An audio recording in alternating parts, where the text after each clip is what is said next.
Bonjour, ici Katia, bienvenue à votre nouvelle vidéo autour de techniques avec les flocons de dorure que vous pouvez retrouver juste ici.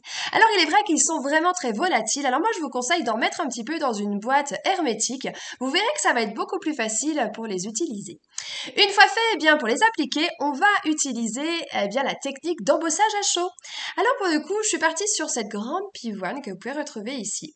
Embossage à chaud, eh bien, on va devoir utiliser la Versamark qui va être idéale justement pour pratiquer cette technique. Alors, on ancre bien son tampon avec la Versamark, on tamponne pour le coup sur du papier noir. Vous allez voir, c'est trop beau. Et maintenant, eh bien, on va appliquer une poudre, mais pas n'importe laquelle. Il s'agit d'une poudre collante. Et c'est vraiment cette poudre-là qui va faire la différence pour pouvoir vraiment appliquer nos flocons. Bon, on en met généreusement sur son papier.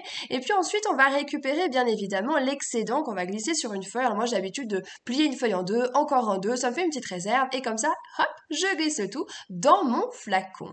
Bon, maintenant, on passe justement à l'étape où on va chauffer. Et regardez avec l'embosseur justement comme ça. Oh, c'est juste magnifique quand ça chauffe. Ça fait de la magie. Bon, c'est vrai. Bon, en tout cas, dès que c'est chaud, vous restez bien, il faut être assez réactif, je dirais. Quand c'est bien chaud, hop, on met ses flocons dessus. On va, ouais, avec le doigt, moi sincèrement avec le doigt ça va très très bien. Et ensuite j'enlève l'excédent directement dans ma boîte et après avec une éponge je viens frotter eh bien ce qui est en trop finalement, qu'on n'a pas besoin, qui ne va pas adhérer sur la poudre collante. Donc je frotte délicatement bien évidemment, mais en tout cas c'est ce qui me permet d'avoir ce beau rendu sur du papier noir. Et moi je trouve que justement ça fait très classe. Bien évidemment comme toujours chez Stampin' Up, eh bien nous avons la découpe coordonnée et là je vais utiliser ma mini machine de découpe. Pensez simplement à une chose, c'est à décaler un peu vos plaques, comme je le fais ici, parce que comme ça va moins forcer dans votre machine. Et franchement, la mini-machine, elle est juste trop chou et ultra pratique. Regardez ce que ça rend. Ah, j'adore. Moi, j'aime beaucoup parce que je trouve ça très, très délicat. Bon, maintenant, passons à la deuxième technique. Cette fois-ci, avec l'encre Memento.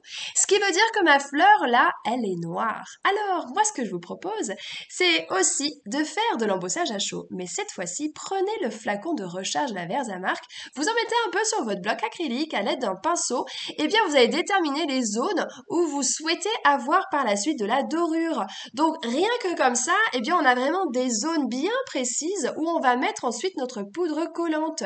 Et c'est ainsi qu'on va ensuite tout simplement chauffer le tout. Même principe que tout à l'heure, hein, vraiment. Et une fois que c'est bien chaud, on prend ces flocons et on vient tout de suite mettre dessus. Toujours avec les doigts, franchement, c'est tellement pratique. Et en plus, on peut vraiment être très généreuse. On va vraiment mettre partout. Et puis de toute façon, on va se mettre au-dessus de sa boîte et comme ça, on va enlever l'excédent. Et de même avec la mousse, on va vraiment pouvoir frotter.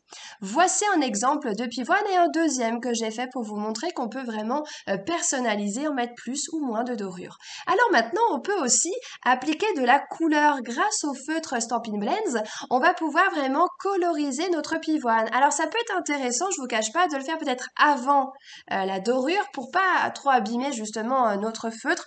Donc l'idée c'est que si vous pensez le faire après, dans ce cas-là, eh bien vous y allez tout doucement avec vos feutres pour pas trop frotter sur la dorure. Et puis comme ça, vous êtes tranquille très sincèrement. Toujours pareil avec les feutres pour donner un peu plus de profondeur. J'aime bien sur une même couleur, eh bien jouer avec les nuances.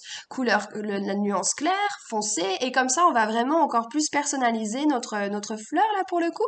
Et vraiment ça fait un beau rendu et vous avez plus qu'à découper et ça nous permet, regardez, d'avoir différentes fleurs et sous différentes couleurs aussi, hein.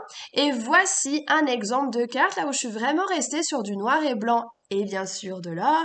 Et encore une deuxième carte. Merci en tout cas pour ce beau moment partagé. Et surtout, n'hésitez pas à vous abonner à ma chaîne YouTube et puis à me poser vos questions ou à me laisser un commentaire. Merci, à très vite!